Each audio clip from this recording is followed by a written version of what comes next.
Bienvenidos todos. Estamos en nuestra segunda serie de este tema que hemos llamado El viaje, donde pretendemos hablar y crecer y que cada uno de nosotros podamos descubrir esa identidad y ese llamado en Cristo Jesús. Cada persona, cada uno de nosotros necesitamos tener claro quién somos en Cristo, el llamado que tenemos, porque es también la forma que el Señor va a utilizar para conocerle a Él y relacionarnos. No sé cuántos trajeron su Biblia, la de verdad. Eso, bueno, o la descargaron en sus dispositivos. Recuerda que estamos haciendo ahí todas las formas gracias, todas las formas de tener la Biblia está muy bien. Pero se siente diferente estando en el servicio y teniendo la Biblia ahí. Bueno, eso. El viaje. Hace 8 días iniciamos esta serie, como dije. El énfasis fue más bien en ese viaje que todos necesitamos iniciar. Pero cuando se habla del viaje, en términos de la identidad y en términos también de nuestro llamado, corremos un riesgo de pensar que es algo que algún día vamos a llegar. No. El viaje hace énfasis en el proceso que tenemos que desarrollar para conocer nuestra identidad en Jesús y cuál es nuestro llamado. A eso se refiere el término viaje, pero como hoy vamos a enfatizar, ya estamos, ya somos, ya tenemos una identidad y ya tenemos un llamado en Cristo Jesús. Vamos a leer un pasaje que vimos hace 8 días, pero hoy lo vamos a enfocar de una forma diferente. Hoy nos vamos a enfatizar un poquito más en esa parte de la identidad. Mateo capítulo 3, versos 13 al 17 dice: Un día Jesús fue de Galilea al Jordán para que Juan lo bautizara. Pero Juan trató de disuadirlo. Yo soy el que necesita ser bautizado por ti, ¿y tú vienes a mí?, objetó. Hagámoslo como te digo, pues nos conviene cumplir con lo que es justo, contestó Jesús. Entonces Juan consintió. Tan pronto como Jesús fue bautizado, subió del agua. En ese momento se abrió el cielo y vio al Espíritu de Dios bajar como paloma y posarse sobre él. Y una voz desde el cielo decía: Este es mi Hijo amado, estoy muy complacido con él. ¿De dónde viene? ¿De dónde saca? Aquí es muy gráfico. Jesús, su identidad.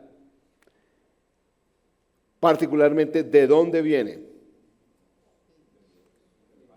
Del Padre, del cielo. Directamente aquí muestra el Espíritu Santo. Oiga, qué bueno sería, o por lo menos si uno se bautiza, o por lo menos si se está duchando, que viniera el Espíritu Santo y una voz del cielo dijera: tú eres esto, y tienes este llamado. Normalmente no ocurre así, pero nuestra identidad sí debe venir del cielo. En nuestra relación con Jesús, uno de los principales objetivos cada día es: Señor, muéstrame quién soy.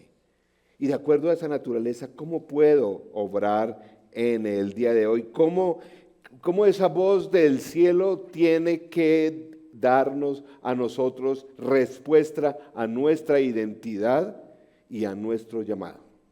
Claro, el Señor utiliza la iglesia para apoyarnos, para indicarnos un poco el camino, pero ¿de dónde viene?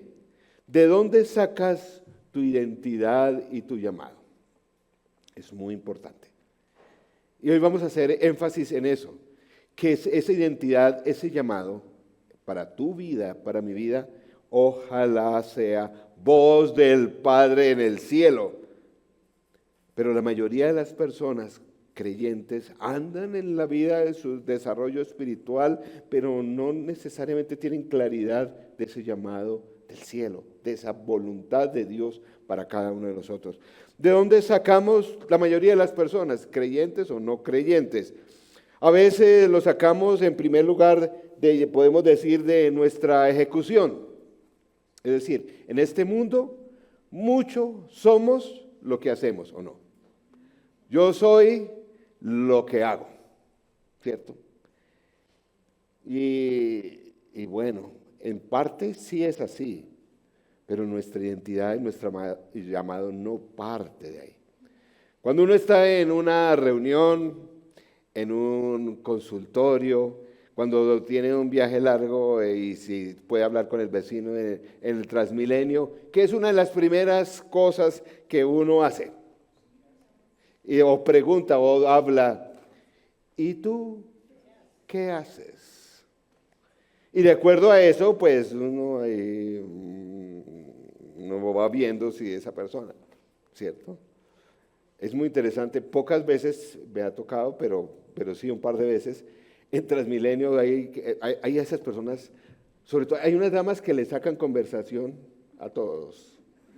Yo soy súper serio, y en un Transmilenio no, yo no estoy para conversar. Pero hay esas señoras que insisten. Y a veces, ¿y usted, señor, usted qué hace? No sé qué. Yo soy pastor. Uy. Entonces, pues, como que le dice uno a un pastor, ¿cierto? Una vez por molestar, yo le dije, la bendición. Pero porque mucho ya empieza uno a ser medio como, ¿no? Como quién es. Y empezamos a hablar de las virtudes de nuestra hoja de vida, ¿cierto? En las conversaciones, de quién somos, de lo que hemos hecho, y empezamos allí. Mucho de nuestra identidad no debe ser así únicamente, pero está basada en lo que hacemos. Hay un filósofo coreano, de origen coreano, pero es alemán. Es probablemente el filósofo más leído en el día de hoy, sobre todo en Europa. En su libro que habla de la sociedad o la ciudad del burnout, de la sociedad que está agotada, habla mucho de la naturaleza del ser humano en el día de hoy y dice que en el día de hoy nosotros somos como una especie de empresarios de nuestra identidad. Tenemos y vivimos en una sociedad, no sé si se han dado cuenta en las redes sociales, cómo ese concepto se va metiendo. Ahora, el mensaje principal para la ocupación de una persona y para tener éxito en una persona, sí o no, es usted debe ser un emprendedor, un empresario, ¿cierto? ¿Usted lo ha notado? ¿No has estado en redes? Existe ya toda una presión y existe todo un mercado al respecto. Hay testimonios de pelados de 17 años que son supuestamente billonarios, pero dicen, no, y usted si ya es pensionado, tranquilo, que todavía puede ser un hombre de éxito y todo está dependiendo de, empieza a vender, ¿usted no ha empezado a vender en línea? Porque es lo que le están metiendo en el día de hoy, venda esto y hágase millonario o alguna cosa así. Vivimos en una sociedad, es muy interesante, nunca antes en la historia de la humanidad, el hombre los seres humanos podemos alcanzar nuestro potencial. Existen muchos recursos a la disposición del ser humano en el día de hoy.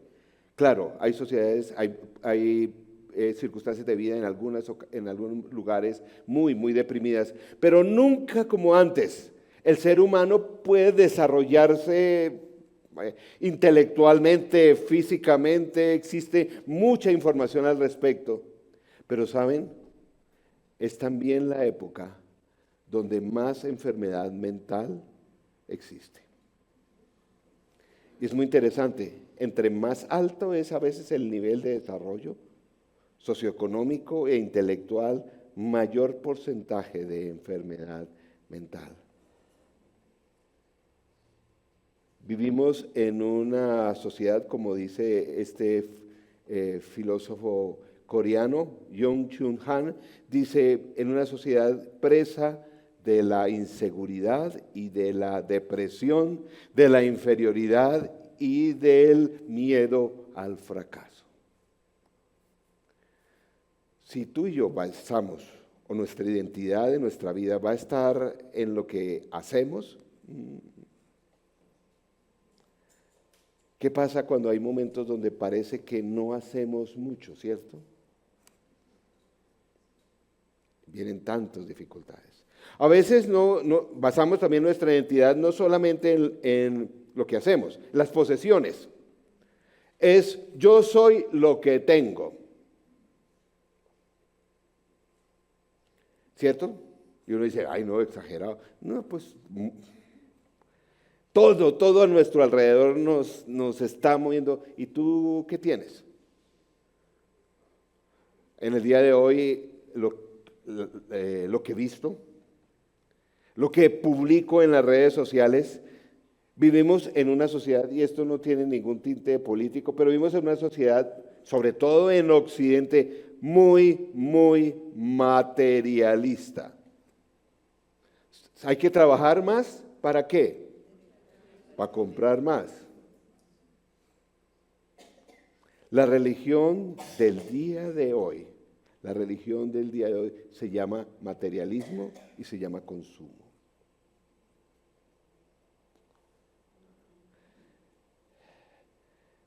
Se trabaja más para comprar más. ¿Saben cuáles son los grandes templos del día de hoy? Amazon.com, porque no, ya el centro comercial ya no, y AliExpress y etcétera, etcétera. Esos son los templos más visitados en el día de hoy. Con razón, ese concepto se mete en la iglesia y vivimos de una espiritualidad de consumo. Es decir, vamos a los diferentes momentos de nuestra vida espiritual o cristiana o de comunidad a ver qué me dan.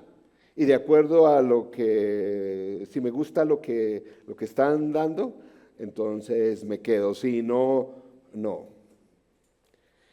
Vivimos en la sociedad donde el fashion sigue siendo. Y el outfit es una palabra que eso antes, ¿quién sabía eso? Pero ahora yo veo, he visto algunas damas de aquí, llegan y saludan, me encanta tu outfit. Qué bien, se siente uno, bueno, le estoy dando, ¿sí? Pero vivimos para eso. Ustedes no se dan cuenta cómo han crecido los programas en televisión de decoración. No sé si se han dado cuenta. Lo chistoso es que no sé si a ustedes les pasa, pero uno termina medio deprimido. Cuando veo esas cosas maravillosas que hacen, unas transformaciones increíbles, y uno baja a la sala de su casa y uno dice, como, ay Dios mío, bueno, algún día o algo así, ¿no? Pero no sé si se han dado cuenta, es un mundo absolutamente irreal donde parece que yo obtengo mi identidad de ello. Miren lo importante que es en el día de hoy nuestra identidad, cómo marcan las cosas, cómo marcan nuestra identidad. Por la autopista, por allá como en la 147, hay como un grupo que se reúne, ocasionalmente lo he visto, de motociclistas. De esos como medio Harley, de esas motos lindas y todo eso. Entonces, pasando bueno, por ahí paré y miré lo que hacen. Entonces llegan todos los caballeros, ¿no? Y entonces con sus pintas muy particulares, sus chaquetas de cuero, y en determinado momento, entonces llegan y entonces el uno al otro se contestan como con la moto. Y entonces el otro llega y pues es como un lenguaje, ¿cierto? Y es muy interesante. Primero llegan los tipos, llegan con sus motos. Ahora, después llegan las chicas. Obviamente. Es muy interesante. La gente no se da cuenta. Entonces ellos empiezan a ver quién, ¿no? ¿Quién es el que... Primero que todo van a quedar sordos después de eso ahí, de estar ahí. Pero entonces, a ver, todas las chicas escogen. Es muy interesante. Porque no creo que necesariamente ¿qué están haciendo? La identidad de esas personas, aún sus relaciones, dependen de lo que tenemos. Porque realmente creo que ahí no están alabando y diciendo que la moto es un excelente medio de transporte. Pues ahí no están, ese no es el punto ahí. Yo valgo por esa moda. Las cosas no son cosas en el día de hoy. Las cosas son identidades. Qué difícil. Y los muchachos son bombardeados de una forma tremenda. Las cosas empiezan a formar identidades en los seres humanos. En tercer lugar, nuestra identidad en el día de hoy no viene muchas veces del cielo, y las personas que no son creyentes menos, vienen del placer. Ustedes saben que es un nuevo elemento de identidad. Soy lo que deseo. En el día de hoy eso tiene un valor increíble. Soy lo que deseo. La sexualidad es también otro de esos elementos. Lo que deseo, eso define mi identidad. Muy interesante, este mismo filósofo alemán coreano escribe un libro que se llama La agonía del Eros. Muy, muy interesante, donde muestra cómo en una sociedad que está buscando solamente el deseo y el placer es tal vez la sociedad más insatisfecha y más perdida desde el punto de vista erótico. Tremendo. Porque nuevamente las personas se definen, es muy importante. La sexualidad forma parte de todos los seres humanos, pero en el día de hoy se definen por sus gustos y su orientación sexual. Es parte de nuestra humanidad. Obviamente no solamente es eso. Somos definidos por otro tipo de deseos. A veces si no son íntimos o románticos, son deseos de viajar, de la comida. Vivimos para satisfacer lo que deseamos. Y nuestra identidad se define entonces por el deseo más que otras realidades que vienen del deseo. En el día de hoy también una de las cosas que más está definiendo la identidad es la popularidad. Soy lo que otros piensan de mí. Y esto sí que vivimos para eso. Y uno dice, no, esos son solo los adolescentes. Los adolescentes, nosotros como adultos vivimos en una sociedad donde somos lo que otros piensan. Vivimos en un síndrome, no sé, aún como adulto, no sé si lo han sentido, como ese síndrome que uno tenía, por ejemplo, ¿recuerdan cuando uno estaba en bachillerato? Y entraba a la cafetería del colegio y todos estaban ahí, uno como que tenía que asumir una postura, ¿cierto? Primero uno miraba, ¿dónde me siento? Pero uno asumía una postura.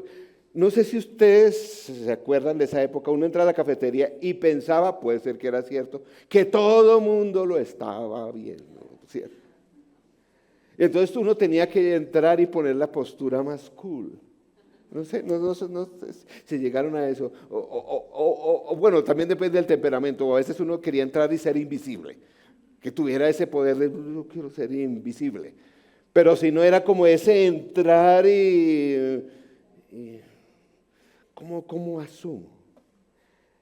Es muy interesante cómo los seres humanos, aún adultos, cuando llegamos a los sitios que no conocemos, me encanta observar el comportamiento humano. Es muy interesante cómo las personas, cuando llegan a un sitio nuevo, asumen algo.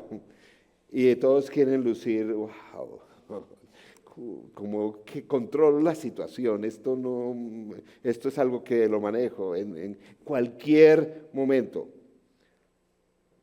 Las redes sociales es la forma el día de hoy donde más quiero mostrar el ser súper cool en las redes sociales.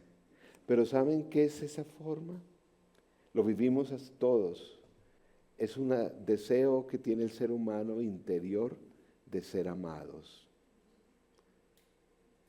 De ser amados. Y hacemos tantas cosas por lo que otros piensan. Pero es un peligro cuando tu identidad y mi identidad está ligada a la autoestima. ¿Cierto?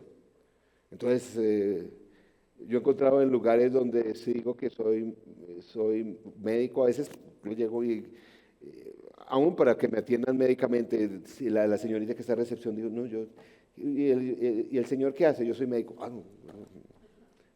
Cuando dice pastor, lo miran uno como... Bueno. Pero si nuestra estima depende de nuestra identidad, depende de nuestra autoestima, este mundo cada día nos da más duro en nuestra autoestima. O si depende de nuestra seguridad, como decía este filósofo coreano, vivimos en el mundo de la inseguridad. Por eso todos necesitamos pertenecer a algo, pertenecer a un grupo. La iglesia, por eso, qué bendición poder tener una comunidad. El ser humano, para esa seguridad, tiene ese espíritu que los sociólogos lo describen como el espíritu tribal. Por más organizados, por más tecnología, el ser humano necesita formar parte de algo, de un grupo, de una tribu. Pero hay algo que está haciendo también, marcando nuestra identidad, o por lo menos la búsqueda de esa identidad, que muchas veces es un imposible, es la felicidad. En el día de hoy, ¿por qué haces esto? No, es que yo quiero ser feliz. Y en el mundo de hoy, pocas veces podemos ser felices, ¿cierto? ¿Qué pasa si nuestra identidad está basada en todas estas cosas? Si nuestra identidad no viene del cielo, sino en todas estas cosas. ¿Qué pasa entonces cuando va pasando los años y nos vamos haciendo más mayores? ¿Qué pasa con la enfermedad, que forma parte de la realidad de nuestra vida, cómo nos afecta no solamente físicamente, sino en nuestra identidad? ¿Qué pasa cuando tenemos esos periodos sin trabajo? O cuando encontramos que no hay mucho que hacer en determinado momento de la vida. ¿Qué pasa para estos jóvenes de 30 años que en el día de hoy todavía no saben qué hacer con su vida? ¿Dónde está su identidad? ¿Qué pasa cuando tú sabes que en 3 años un robot va a hacer mejor lo que tú vas a hacer, estás haciendo en el día de hoy? Sí, usted no sabe lo que ya está haciendo la inteligencia artificial. Muy interesante, vi una entrevista que todavía no creo que es real, pero sí es real, de personas en relaciones, trabajando el tema de relaciones, donde decían que se sienten más cómodos y amados con su avatar. Yo decía, ay, no puede ser. No, o sea, no están locos, ni no están. ¿Se imaginan saber que un robot va a ocupar ese lugar? ¿Se imaginan el pastor robot o el robot pastor?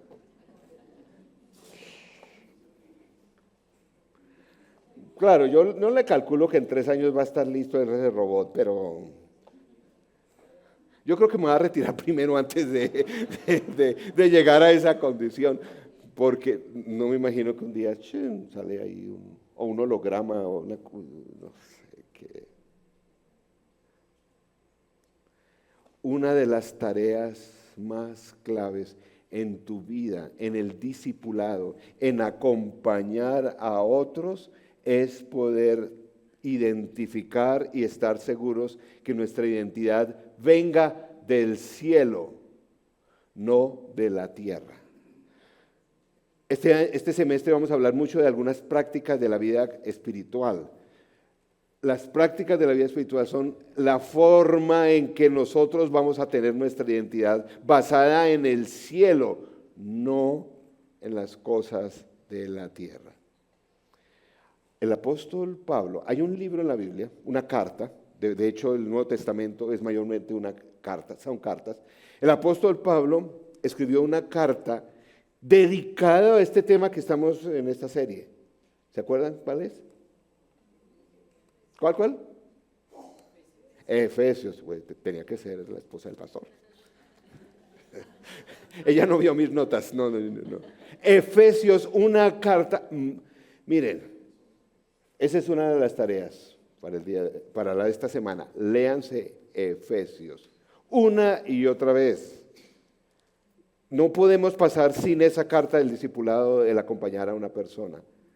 Efesios. Miren lo que dice Efesios capítulo 1, versos 3 al 14. Es un pasaje largo, pero lo vamos a leer. Por favor, traten de seguirme, de no desconcentrarse, porque ahora uno lee más de un versículo y la gente ya... No. Por eso si traen su Biblia es más. Efesios 3. Voy a leer desde el 1. 1:1. Dice, Pablo, apóstol de Cristo Jesús por la voluntad de Dios, a los fieles creyentes en Cristo Jesús que están en Éfeso. Que Dios nuestro Padre y el Señor Jesucristo les conceda gracia y paz.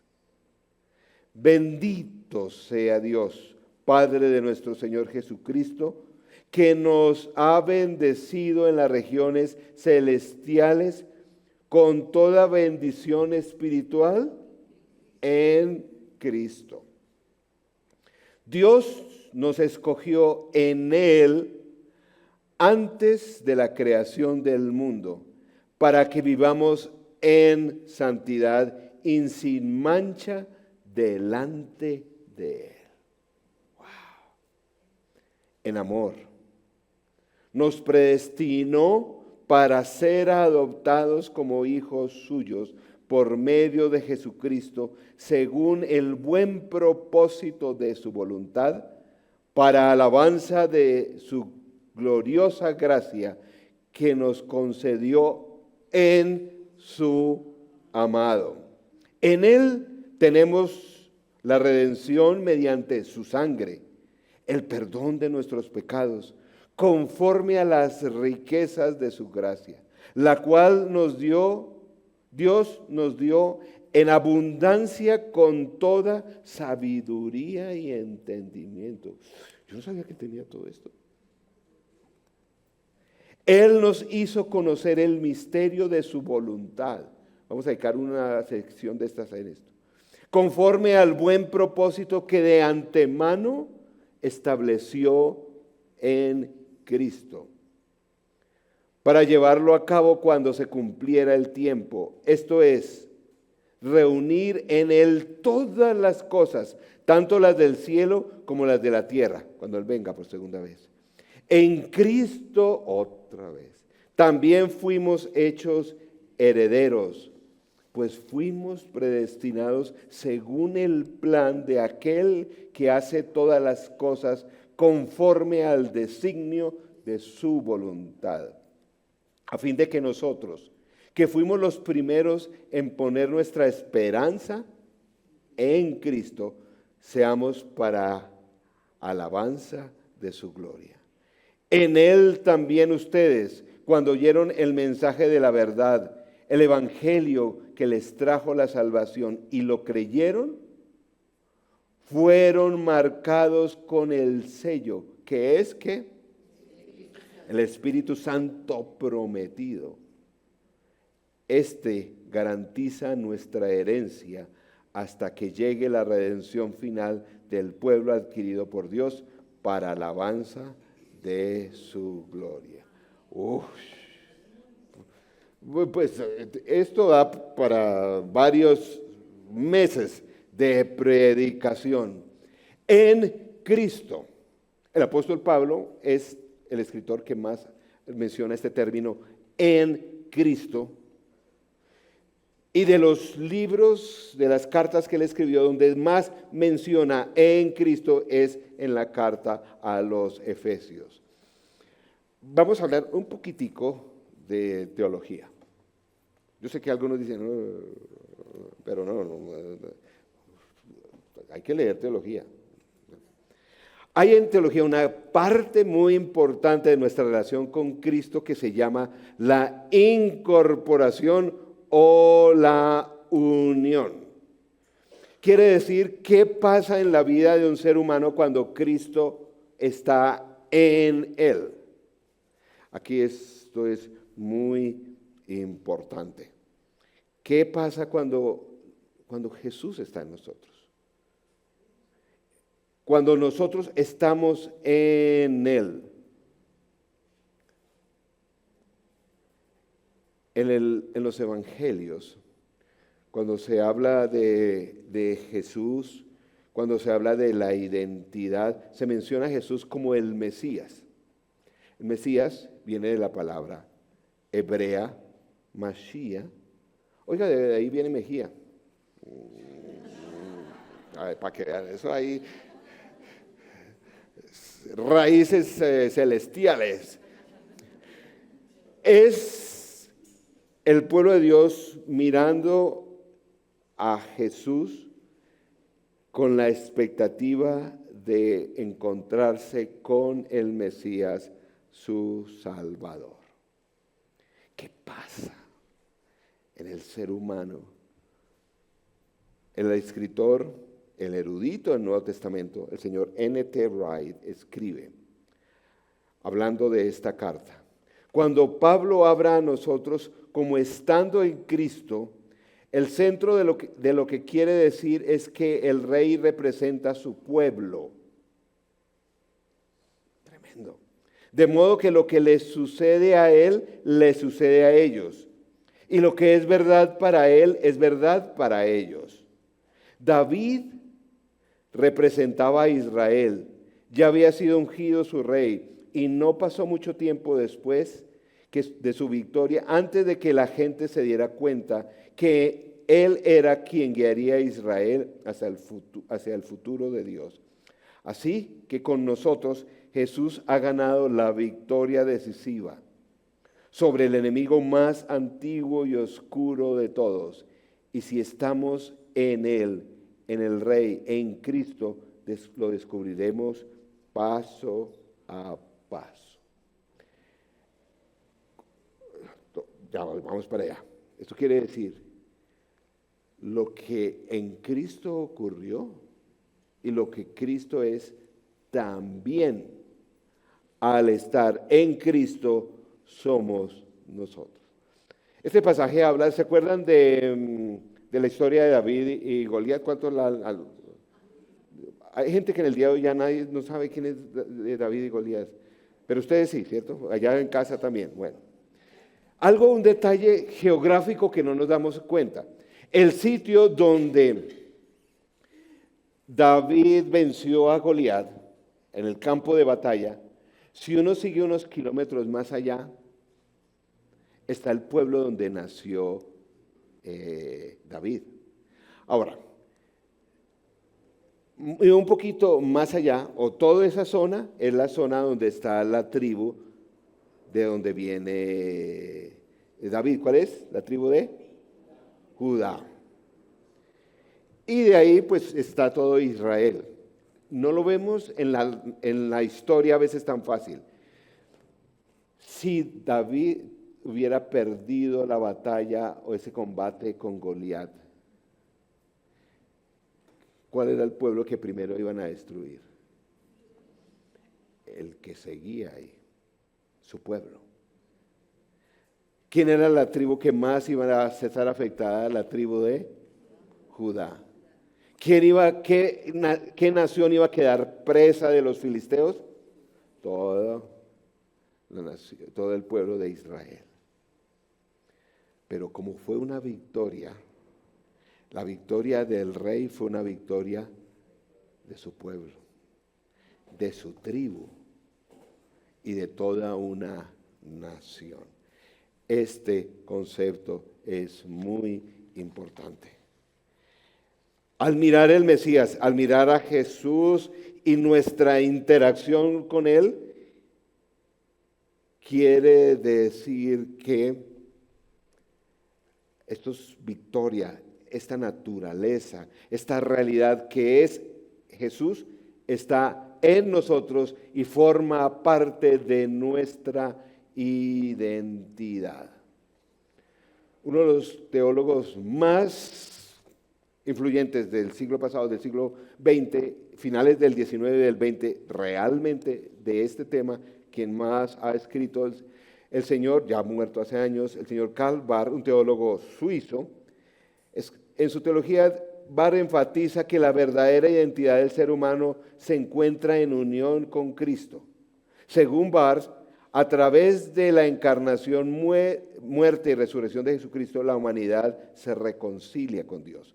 Esta reconciliación implica una incorporación radical en Cristo, donde la humanidad entera es invitada a participar en la vida y misión de Jesús. Es decir, lo que es verdad sobre Cristo es verdad también de ti.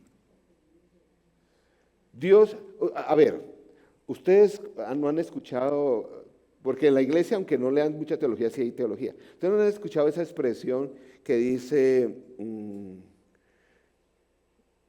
que Jesús, cuando somos creyentes, el Padre, cuando nos ve a nosotros, no nos ve a nosotros, sino ve a Jesús. ¿Ustedes han escuchado eso? ¿Cómo? Ay, qué barbaridad. Herejía de herejías. Pues en la iglesia hay una cantidad de cosas que se dicen. Pues yo sí, no, es que cuando sí, mira, entonces no soy, el Padre no me ve a mí, sino ve a Jesús. A ver, uno entiende más o menos de dónde partió esa herejía, pero no es así. Es aún más digno. Cuando el Padre nos ve y somos creyentes, nos ve a nosotros y todo lo que Jesús hace en nuestra vida. Eso es diferente. No perdemos nuestra identidad. No es que Él se para allá y mira a Jesús, todos pasan de acá. No, Él te mira a ti, me mira a mí. De Jesús en cada uno de nosotros. Esto parece como trivial, pero esto hace toda una diferencia.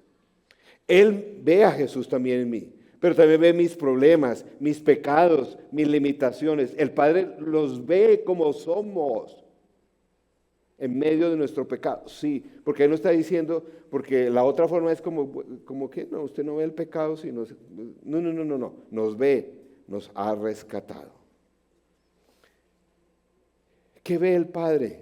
Según este pasaje, vamos a repasarlo rápidamente. Hay unas expresiones que las tengo allá en la presentación. Este pasaje, a propósito, Efesios, del capítulo 1 al capítulo 3, 3 capítulos se dedica a enseñarnos y a mostrarnos quiénes somos en Cristo. 3 capítulos completos. No hay ni un solo mandato ahí. Solo explica la naturaleza de quién somos en Cristo. De solamente los primeros versículos puedo sacar esto, que nosotros en Cristo tenemos toda bendición espiritual en Cristo. Nos escogió de antes de la creación del mundo, que podemos vivir en santidad, sin mancha, amados, predestinados, adoptados como hijos e hijas, bajo el beneplácito de Dios. Somos la voluntad de Dios para alabanza de su gloria, de su gracia y gloria. Lo repite 3 veces en un capítulo. Redimidos, perdonados, ricos en gracia, abundantes en sabiduría y entendimiento, conocedores de los misterios de Cristo, escogidos, predestinados. Nuevamente, para alabanza de su gloria. Ahí están los versículos. Esto sí es verdadera inclusión, que tanto se habla en el día de hoy.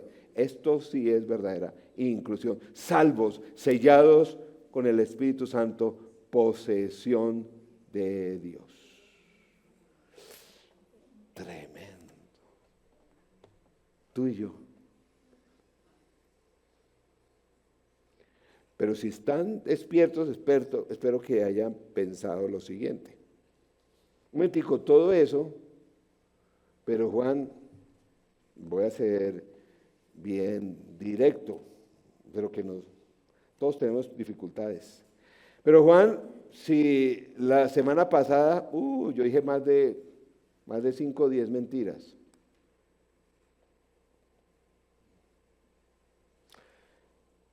Pero Juan, si yo me acuesto con mi novia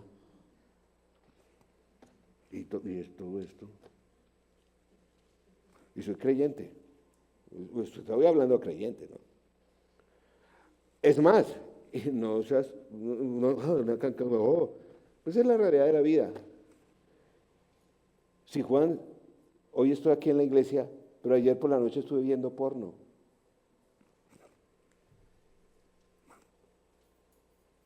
Entonces,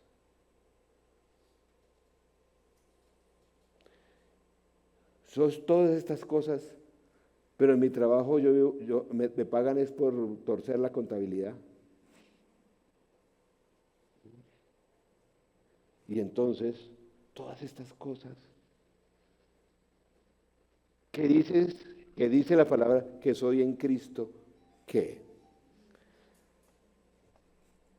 Otra pequeña lección de teología. Hay un teólogo del siglo pasado, del 20, del cual le vemos la expresión el ya, pero todavía no. Es una expresión teológica, es decir, que Jesús obtuvo la victoria, Él es vencedor sobre la muerte y la enfermedad, ya lo hizo, ¿cierto? Pero todavía no plenamente. Todavía no plenamente. A este señor George Ladd, que escribe más que todo sobre Apocalipsis y textos apocalípticos, también puso esa misma idea, y toda la teología y todo el pensamiento cristiano el día de hoy la acepta, es que entonces nosotros estamos también en el ya, pero todavía no. Por eso hablamos de un viaje, de un proceso, pero ojo, ya somos todo esto en Cristo. Ese es nuestro destino. Estamos en el proceso de convertirnos realmente quien somos en Cristo. En Cristo siempre nuestro futuro es una bendición. Sí, Él lo sabe. Somos coherederos, todas estas cosas maravillosas, pero aún pecamos. La próxima hablamos de eso, lo que hace el pecado con nuestra identidad. Pero yo no soy en este momento en Cristo lo que en el pasado fui, los errores que cometí, la naturaleza, los problemas que tuve en casa, la infancia que tuve. Yo no soy eso. Ni siquiera el presente, porque en el presente, si fuera solamente eso, el Señor ha sido muy bueno conmigo, contigo seguramente igual. Pero si fuera solo esto, me faltaría mucho, ¿cierto? Todos estos problemas que tengo en la ira, mi carácter, todo esto, mi forma de tratar a los demás, ¿dónde? Pero es que el futuro, el Señor está, y todas las prácticas espirituales están para eso, para que se actualice la realidad de tu identidad y mi identidad. Un ejemplo sencillo, a ver si aterrizamos todo esto. Qué terrible cuando uno como papá le dice a un hijo, no sea bruto, pero qué chino tan cochino.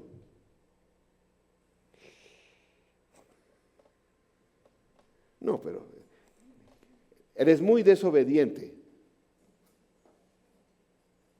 ¿Qué termina pensando el niño? ¿Qué es lo que después de tantas metidas de pata, uno se da cuenta que debe decirle a los hijos?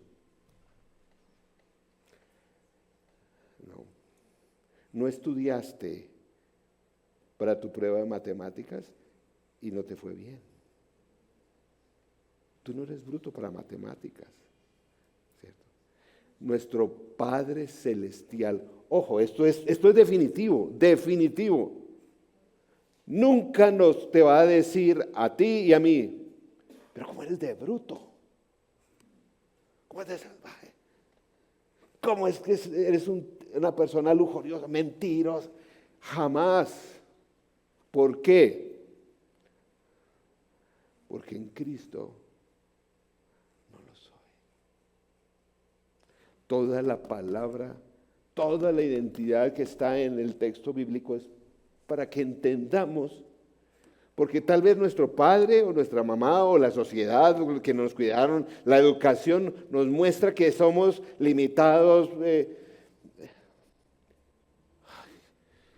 Qué triste el famoso partido de la final de la Copa.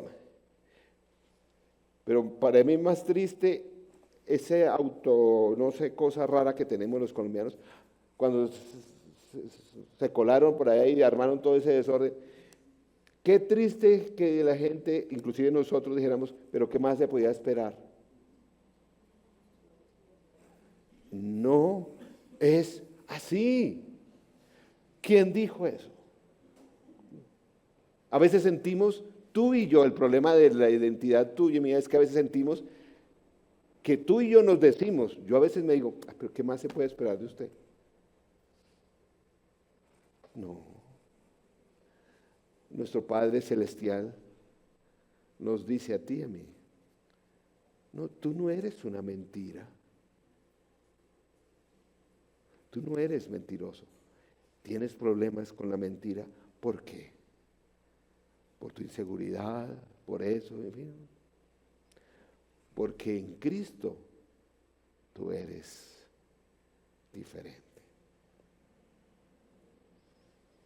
Claro, el pecado nos ha saboteado la identidad, nos daña, pero es una forma diferente. Espero que con lo que voy a decir ahora salgan de aquí corriendo a leer el libro de Efesios. Capítulo 1 al final del capítulo 3. Todo lo que eres. Primero en este texto está todo lo indicativo. A partir del capítulo 4, verso 1, empiezan toda una serie de mandatos. Primero lo indicativo, luego lo imperativo. Vamos a ese maravilloso versículo de Efesios 4:1. ¿Cómo empieza? Por eso, por todo eso que lo he dicho, que lo repitió por 3 capítulos, y es que hay que subrayarlo, leer. Por todo eso, imagínense, todo el apóstol Pablo, todo lo que más pudo, inspirado por el Espíritu Santo. Por eso, miren lo que dice, que estoy preso por la causa del Señor, les ruego que vivan una manera digna del llamamiento que han recibido. No sé si ustedes se dan cuenta qué implicaciones tiene en nuestra identidad esto. Quiere decir, esto es, créame que me costó trabajo llegar acá.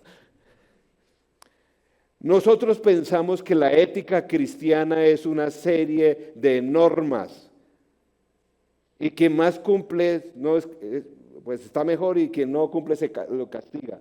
No, no, no. Este pasaje es una claridad de por qué tenemos principios éticos los creyentes. Tenemos esos principios no porque seamos buenos, sino porque nuestra naturaleza en Cristo hace posible que yo pueda amar al enemigo. ¡Wow! Que yo pueda perdonar, que pueda ser justo. La ética cristiana es un llamado, vive de una manera digna del Evangelio, vive de acuerdo a tu naturaleza, no es algo para temer, vive de acuerdo a quién eres. Estuve visitando la casa de un amigo en Ecuador y viviendo la experiencia familiar. Tenía en aquel entonces una hija como de 16 años, la muchacha iba a ir a una fiesta y pues no, la fiesta, ¿no? Yo no. Y mi amigo hizo lo que hace todo papá. Ojo, mijita, tal, no sé qué, a qué horas va a llegar, todo, dónde va a ir, tal cosa. ¿Qué es lo que hacen los hijos? Ay, papi, no, ay, no sea exagerado, ya, es que no confías en mí. Sí, confío en ti, por eso te dejo ir a la fiesta. Y él dijo una cosa que suena a veces como muy duro, pero no. Acuérdate de quién eres hija. Y esto como que la muchacha, así, acuérdate de quién eres hija. Y para reforzar la enseñanza, llega la pelada, baja a despedirse del papi. Bellísima, ella, toda su pinta, bellísima, ella estaba, un vestido, bueno, linda, linda estaba. Él estaba sentado leyendo ahí en su sala, que tenía una chimenea. Y en ese momento le dice algo como raro. Le dice, mijita, ¿me ayudas y le pones más leña al fuego y me ayudas a ¿cómo se dice? Atizarlo, eso ya. Y la pelada dice, ay no, papi, ¿qué tal? No es que si me pongo esos, me mancho o me daño el vestido. Oh. Tremenda oportunidad. Y el papi solo termina diciendo, hija, yo confío en ti.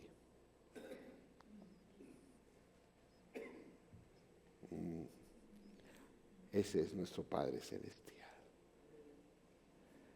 Lo que debemos hacer en la vida cristiana no es porque alguien es un mandato que nos van a regañar, porque es que eso somos en Cristo. Sí, nuestro Padre Celestial confía en nosotros. ¿Porque seamos buenos? No, porque estamos en Cristo. No sé cuántos de ustedes aquí les gusta el cine. Ah, bueno, hay unos así. Una de las mejores películas de guerra que he visto, reciente, bellísima, Rescatando al Soldado Ryan. Ah, bueno. Ryan. Me acuerdo también porque esa película fue estrenada el año que abrimos esta iglesia. O sea, es viejita, pero es una película espectacular. De las pocas que el director fue premiado como mejor director, pero no la película. Y la que ganó realmente era, pero bueno, una película extraordinaria de guerra, que no puedo contar todo eso, Pero bueno, ya voy a decir al final, si no la han visto de todas formas, ya no la vieron. De guerra, entonces, en batallas, la invasión, la llegada del ejército norteamericano en Normandía para entrar a Europa, apoyar todo ahí, una excelente trabajo artístico y todo. El problema de la base era que el comandante general se dio cuenta de que había una familia en los Estados Unidos que había mandado varios hijos a la guerra y todos habían muerto, solo faltaba uno, el soldado Ryan. Y dijo, no, más al favor, mándeme, tráigame a ese muchacho, porque qué tal, la mamá, 5 hijos y solo le queda uno. Bueno, es una belleza de película. Por fin, el comandante de la unidad donde está el soldado Ryan, un tipo especialísimo, pues es herido y quien está en su lecho, en su momento de muerte ahí en la trinchera, el soldado Ryan, él le dice una frase, le dice a este soldado, le dice, espero que tengas una vida digna, que merezca lo que acabo de hacer, lo que acabo y lo que acabamos de hacer por ti. Y murió. Eso le quedó a él. El tipo salió vivo, no se quiso ir, pero salió vivo. Y la escena final, que cuando uno piensa, esas películas que uno piensa ya se acabó, pues llegó, se salvó y todo eso. No, pasa como años después, esas películas. Entonces él está visitando el cementerio donde está este militar, está visitando la tumba, esa escena, está ahí él, la cruz blanca en el prado, se acuerda de lo que su comandante le dijo antes de morir y se puso a llorar. Llegó la esposa del que había muerto y él le dice, ¿tú crees que yo he vivido una vida que mereciera lo que él hizo por mí? ¿Tú crees que soy una buena persona? Y la película termina en que la esposa lo mira y le dice, sí, has sido una buena persona.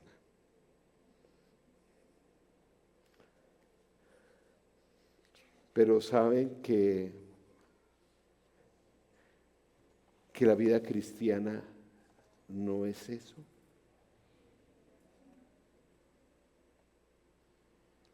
Tú y yo no tenemos que vivir para que el Padre nos diga, nunca nos va a decir, usted tiene que merecer, viva porque no, haga las cosas bien porque es que nosotros no tenemos que merecer. En Cristo ya tenemos esa identidad.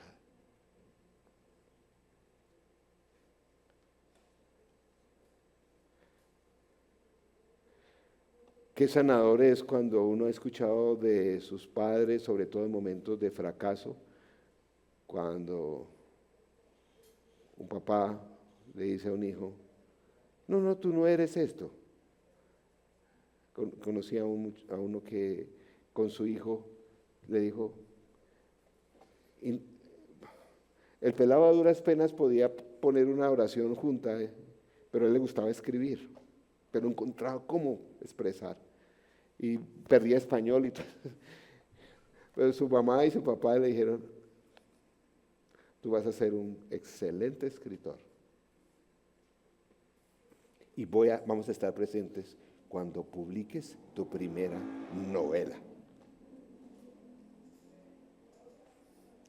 Eso cambia todo. Eso cambia nuestra forma de vivir, nuestra ética. Tú y yo no estamos aquí para merecer algo. Estamos aquí porque somos en Cristo. Tenemos una nueva naturaleza. Termino con una cita de uno de los, este es un escritor canadiense, Vive. Si les gustan las trilogías de los libros, este hombre ha escrito tal vez la trilogía más espectacular de identidad espiritual. O sea, no he encontrado a alguien que escriba mejor del amor de Dios por nosotros que este señor. Y sus libros no son tan largos. Es psicólogo, pero profundamente espiritual. Ha trabajado, tiene una fundación, él sabe lo que es la identidad dañada de las personas. En su libro, que es una de su trilogía, el de la mitad está en español, El don de ser tú mismo, es, de verdad, si usted no ha leído eso, es uno de esos. Eso que le preguntan ahora, dígame los top 5 libros que debe leer, además de la Biblia, que está fuera de serie. Este es uno de esos. Dice en una parte, el doctor Benner, dice así: los cristianos afirman un fundamento de identidad que es absolutamente único en el mercado de las espiritualidades. Nos damos cuenta o no, nuestro ser se basa en el amor de Dios. El amor es nuestra identidad y vocación.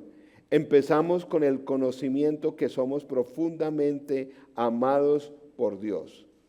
Para que nuestro conocimiento del amor de Dios sea verdaderamente transformador, debe convertirse en la base de nuestra identidad. Nuestra identidad es el yo que cada uno de nosotros lleva por dentro.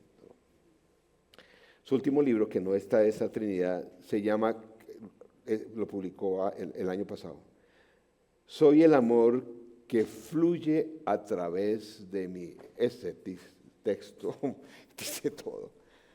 Soy el amor que fluye a través de mí. Cristo está en ti y en mí. Y somos diferentes. Nuestra identidad no está basada en todas estas cosas. Nuestra identidad debe venir del cielo. Nuestra identidad no está arraigada en las arenas movedizas de lo que haces o lo que tienes o lo que otras personas piensan de ti, sino en quién te estás convirtiendo en Cristo, que no es una serie de reglas, es una actualización de tu sistema operativo. No está arraigada en su pasado, quién eras, no está arraigada en tu presente, aún quién eres, está arraigada en tu futuro, en quien te estás convirtiendo. Y cuando empiezas a ver la manera en que Dios te ve, cuando empiezas a ver la forma en que Dios te ve y empiezas a tener los ojos de Dios en tu identidad, es ahí justo allí. Si puedes llegar ahí en tu aprendizaje de Jesús, este es el punto que transformará radicalmente tu ser.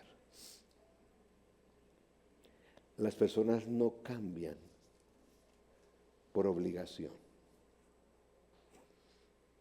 no cambian por regalo, por regaño, cambian cuando el amor de Jesús fluye a través de ellos.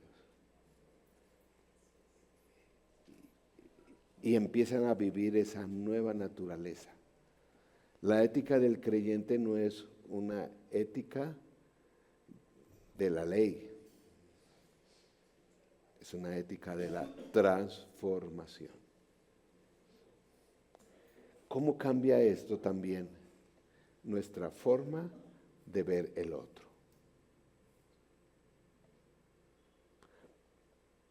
Primero, potencialmente redimible, y al ser redimible, hasta los ángeles le adorarían a esa persona que está a su lado. Ahora entienden por qué esa expresión, porque seamos angelicales. No, porque esa naturaleza, Cristo en ti, está desarrollándose. Es una forma diferente de creer. Primero, la identidad, los primeros 3 capítulos de Efesios. Luego, ahora sí, el mandato. Y todo lo que puede ser en Cristo. Vamos a orar. Y que el Espíritu Santo siga transformando nuestra mente, nuestro entendimiento, nuestra realidad.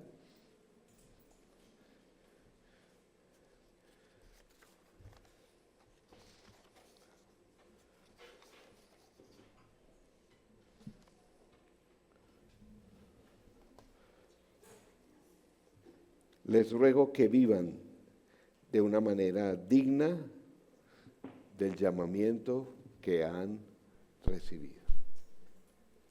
Señor nuestro, gracias.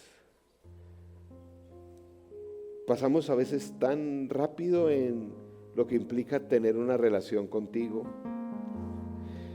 que tú en tu voluntad haya sido, tu voluntad es estar en cada creyente y que cada uno de nosotros podamos estar en ti. Lo vemos como un hecho que solamente tiene repercusiones algún día cuando lleguemos al cielo. No, es más allá.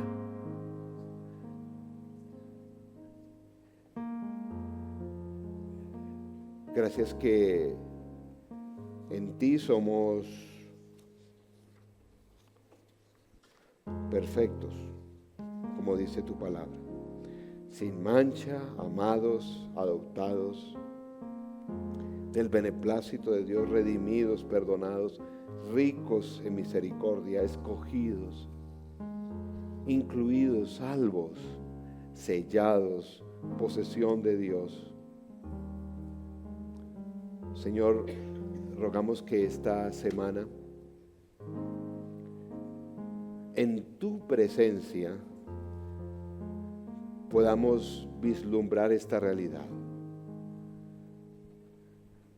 Nuestra forma de vivir, nuestra ética de vida,